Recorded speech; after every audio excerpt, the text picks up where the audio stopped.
and we are one of the UK's leading physical special effects companies, and we recently just completed the Titanfall suits for the launch of it.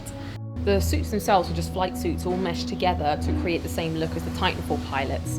And then a lot of the armour, like the chest plates and wrist guards and everything, they're all made from Plastizote, which is really dense foam, and it's very soft, which means that if the guys hit themselves or anything, they wouldn't get damaged. All the components we had to draw up from scratch. So things like the helmet, we had to create in 3D here, and then it was transferred onto our KUKA robot arm. We also cut several pieces on our CNC machine, which is a 3-axis arm, and also 3D printed several pieces. So we kind of used all of our skills across the board, and it all had to be very hard wearing for these guys to be able to move around it, but still remained lightweight and flexible. So that was our kind of key focus the whole time creating this project. Luckily, we had 2 great freerunners to work with called Pip and Kai, and they came in for 2 fittings, which is quite rare for us to get people in on that short notice. They were really understanding of how the suits would come together, and that we all had to compromise on how these suits would be, still keep the integrity of what they looked like, but have changes made to them so that the guys could run around in them. Because this was such a tight turnaround on the project, we had a few issues with the helmets fitting. If we'd had time, we would have been able to make them much more customizable. However, with this, I think Pip had some problems trying to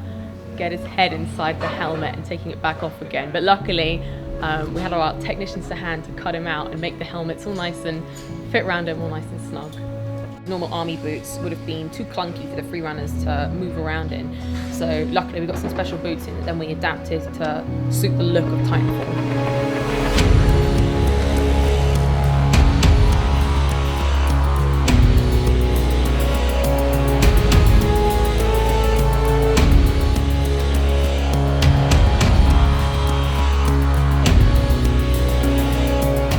It was amazing to see the photos and the footage of the suits in action. It was just incredible to see us, and we were all so proud of what we produced and how everyone came together as an amazing team on this project. It was really great.